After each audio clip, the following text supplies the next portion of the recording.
আসসালামু আলাইকুম। Hello everyone, কি অবস্থা সবার, কেমন আছেন? আয়াজের মার নতুন আরেকটি ভিডিওতে আপনাদের সবাইকে জানাচ্ছি আমন্ত্রণ। আসসালামু আলাইকুম। কেমন আছেন আপনারা অবশ্যই বলবেন, এবং কে কোথায় থেকে আমার ভিডিওটি দেখছেন এটা বলতে কিন্তু ভুলবেন না। শ্বশুরবাড়িতে যখন সমবয়সী কেউ থাকে তখন এরকম একটু একটু দুষ্টামি তো করাই যায়, তাই না? হ্যাঁ, আজকে আমরা চাউতা মাখা খাবো আর কদবেল মাখা খাবো। তো যে কথা সেই কাজ, আমি আমাদের গাছ থেকে চাউতা নিয়ে আসছি আর এখানে কদবেল নিয়ে আসছি। কদবেলের গ্রানটা মানে অনেক অনেক বেশি ভালো লেগেছে। আর যখন একদম কদবেলগুলো পাকা পাকা হয় তখন তো এটার মানে খাওয়ার থেকে গ্রানটা নিতে আমার কাছে অনেক বেশি ভালো লাগে। আমি তো বারবারই গ্রান নিচ্ছি। আর আমার সেই কাল ননদিগুলো আমাকে দেখেই হাসতেছে, ভাবি আমার কত ঢং করে। আমি বললাম তাদেরকে, এখনই তো ঢং করার বয়স, এখন ঢং না করলে কখন করব বলো?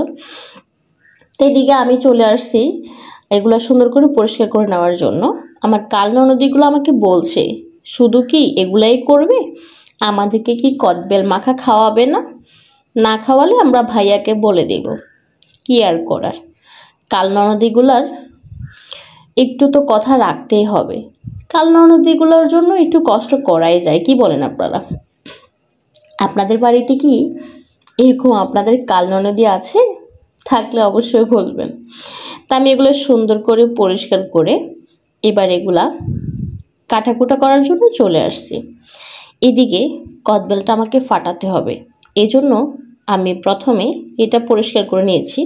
যেহেতু এটা একদম পাকা, হয়তো বা এটা নষ্ট হয়ে যেতে পারে পড়লেই, এজন্য আমি সুন্দর করে এটা মুছে পরিষ্কার করে নিয়েছি। এরপরে কদবেলটা খুলে নিলাম। বিশ্বাস করেন গাইস, এত বেশি পাকা ছিল, দেখে অনেক বেশি ভালো লাগছে। আপনারা যখনই কদবেল মাখবেন তখন একটা চামচের সাহায্যে এরকম সুন্দর করে ভিতর থেকে সব কিছু নিয়ে নেবেন। এরপরে আপনাদেরকে দিতে হবে রসুন, লবণ, মরিচ আর একটু চিনি দিবেন, ধনিয়া পাতা দিবেন। অন্যরকম বেশি অন্যরকম ভালো লাগবে। একবার যদি খান আপনারা, আশা করি বারবার খাওয়ার জন্য চেষ্টা করবেন। আর আমি তো যে কথা সেই কাজই করলাম। এই যে এখানে লবণ, মরিচ, চিনি আর সাথে একটু আমচি দিব। আজকে আমার বাসা আমচি ছিল, তবে আমচিটা হচ্ছে একটু এক্সট্রা। আপনারা চাইলে এটার সাথে অ্যাড করতে পারেন, আবার না চাইলেও সমস্যা নাই, না অ্যাড করলেও কোনো সমস্যা নাই, তবে দিলে একটু বেশি ভালো হয়। ওই যে একটা কথা আছে না, যত গুড় তত মিষ্টি। তাই জন্য আমি সুন্দর করে এগুলো অ্যাড করে নিয়েছি। তো এদিকে আমার কাল ননদিগুলো বলছে আমাকে, এই তাড়াতাড়ি করো, আমাদের তো এক্ষুনি খেতে ইচ্ছে করছে। একবার কাল ননদিগুলোর সাথে কথা বলছি, একবার আবার আমি এগুলা এক এক করে সবগুলা নিচ্ছি। ওই যে এখন আপনারা বলবেন কাল ননদি কেন বলেন? আসলে ননদিরা তো একটু ভাবিদের সাথে একটু বেশিই দুষ্টামি করে, তাই না? তবে হ্যাঁ, যেমন ভাবিদের সাথে দুষ্টামি করে তেমন আবার ভাবিদের জন্য অনেক বেশি মায়াও হয় তাদের। বড় বড় যারা থাকে ননস, তারা কিন্তু ঠিক আছে ভাইয়ের বউদেরকে ভালোবাসে, তবে ননদিরা যেমন একটু শয়তানি হয়, আবার অনেক বেশি ভাবিদেরকে ভালোবাসে। ভাবিদের কখন কি লাগবে সব কিছু খেয়াল রাখে। তো সেম আমার কাল ননদিগুলোও সেম, আমার আশেপাশে সবসময় গুড়গুড় করে, আমি কি করছি না করছি সব কিছু দেখবে, এগুলাই খেয়াল রাখে। এদিকে আমার আয়াস বাবা তো আমাকে একটু একটু করে হেল্প করছে যে কখন কোনটা লাগবে। তো আমার কাল ননদিগুলো আবার আমাকে বলে দিচ্ছে, দেখো তুমি করছো করো, আমাদেরকে ভিডিওর মধ্যে আনবে না। আমার কাল ননদিগুলো একটু পর্দাশীল, কারণ ওই যে মাদ্রাসায় পড়ে। আর আয়াস বাবা এদিকে তো নাচানাচি শুরু করছে, কদবেল খাবো কদবেল খাবো কদবেল খাবো। বলছি কোনো সমস্যা নেই, খাবে। আর আমার ভালোবাসার মানুষগুলা, আপনারা যদি কেউ খেতে চান অবশ্যই বলবেন, হ্যাঁ আমি আপনাদের জন্য পাঠিয়ে দিব। কারণ আমার ভালোবাসার মানুষগুলাকে রেখে খেতে আমারও অনেক বেশি কষ্ট হচ্ছে। কি আর করার, যেহেতু আপনারা কেউ নেই তাই আমাকে খেতেই হবে। তো এই জন্য আমি সুন্দর করে কদবেলটা এবার মেখে নিচ্ছি, এরপরে খাবো। আসলে শ্বশুরবাড়িতে সবাইকে আপনি ভালো পাবেন না, সবাইকে খারাপ পাবেন না। ভালো খারাপ মিলিয়ে শ্বশুরবাড়িতে মানুষ হয়। তবে আপনি যতই ভালো হন, শ্বশুরবাড়ির কখনো ভালো বোমা হয়ে উঠতে পারবেন না, এটা বাস্তব। আবার সকল শ্বশুরবাড়ির সমান না, এটাও বলে দিচ্ছি। কারণ হচ্ছে মানুষের মধ্যে যেহেতু ভালো খারাপ হয়, আমরা আসলে সকল মেয়েরাই কিন্তু বাবার বাড়িতে হিংসুটি ঝগড়াটি এগুলো এরকম থাকি না। আমরা একটা সময় মানে আমাদের পরিস্থিতি আমাদেরকে এগুলো শিখিয়ে দেয়। বাবার বাড়িতে কোনো মেয়ে ঝগড়ুটি দেখছেন, বা এরকম এরকম সবার সাথে ঝগড়াঝাটি করে ঝামেলা করে, এগুলো দেখছেন? এগুলো কখনো দেখেন নাই। যে শ্বশুর বাড়িতে এসেই করে, কেন করে? তারা তাদের অধিকারটা আস্তে আস্তে নিতে চায়, বুঝাতে চায় যে এটা আমার শ্বশুর বাড়ি, এটা আমার স্বামীর বাড়ি, এখানে আমার অধিকার আছে।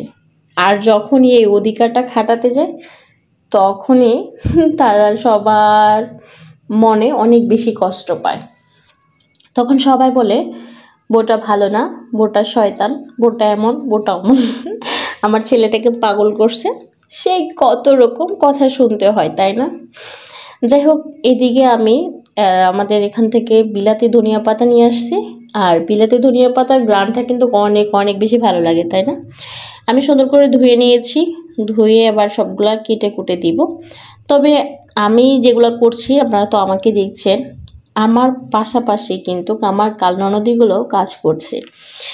আপনারা হয়তো ভাববেন না যে সবগুলা কাজ আমিই করছি, আমার ননদিগুলা শুধু বসে বসেই খাবে। বিষয়টা কিন্তু তেমন না। আমার ননদিগুলোকে আমাকে অনেক বেশি হেল্প করছে, কিন্তু আমি তাদেরকে ক্যামেরায় দেখাচ্ছি না, বুঝছে? তারা মাদ্রাসায় পড়ে, এজন্য। তো এদিকে সুন্দর করে একটা চামচের সাহায্যে আমি সবগুলো একদম মেখে নিয়েছি। আর সবাই তো সেই অপেক্ষা আর করতে পারছে না, খুব দ্রুত আমাকে করতে হচ্ছে। তো করার পর আমি আগে প্রথমেই টেস্ট করে নিলাম কেমন হয়েছে। যদি খারাপ হয় তাহলে তো আমার ননদিগুলো আমাকে ভীষণ বকা দিবে, এবং তার ভাইয়ের কাছেও বিচার দেবে যে তোমার বউ কী খাওয়াইলো আমাকে, এমন হয়েছে অমন হয়েছে, কত রকম কথা শুনতে হবে। তাই কি আর করার, ওদের কথাই আমাকে শুনতে হবে।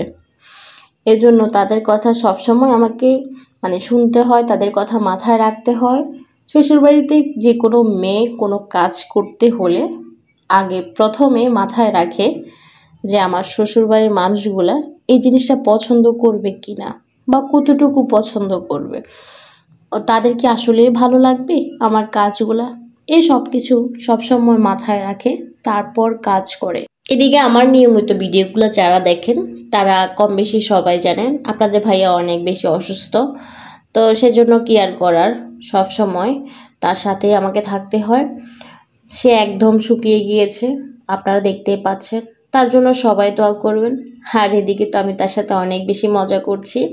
আমি সব সময় কোনো না কোনো বিষয় নিয়ে তার সাথে সব সময় হাসি খুশিভাবে থাকতে চাই, ভালো থাকতে চাই। আমি চাই না সে কোনোভাবে কষ্ট পাক, কোনো বিষয় নিয়ে মন খারাপ করুক। একজন অসুস্থ মানুষ জানে দুনিয়াটা কতটা অসহায়। হয়তো বা তাদের মুখের ভাষায় আমরা বুঝতে পারি না। তারা হয়তো এমনভাবে কথাবার্তা বলে মনে হচ্ছে যে তারা অন্যরকম আচরণ করতেছে, বা এইরকম সেরকম অনেক রকমই লাগে। কিন্তু আমি আপনাদের ভাইয়ার কথা কখনো রাগ করি না, রাগ না করে সব সময় তাকে বোঝার চেষ্টা করি, বা আমার কোনো ভুল হলে তাকে সেটা বোঝানোর চেষ্টা করি। সে অসুস্থ হওয়ার আগে আমি অনেক বেশি মানে মেজাজি ছিলাম। তার কোনো কথা ওরকম বললে আমার খুব খারাপ লাগতো। আমি সেটা প্রকাশ করতাম যে আমার এই কথাটা পছন্দ হয়নি, এটা তোমার বলা উচিত হয়নি। কিন্তু সে অসুস্থ হওয়ার পর থেকে আমি সেগুলো আর বলি না।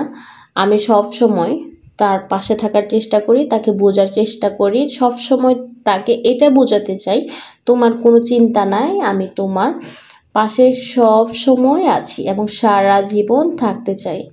আসলে ভালোবাসার মানুষ তো এমন হওয়া উচিত, তাই না? সুখে দুঃখে সব সময় যেন পাশে থাকে।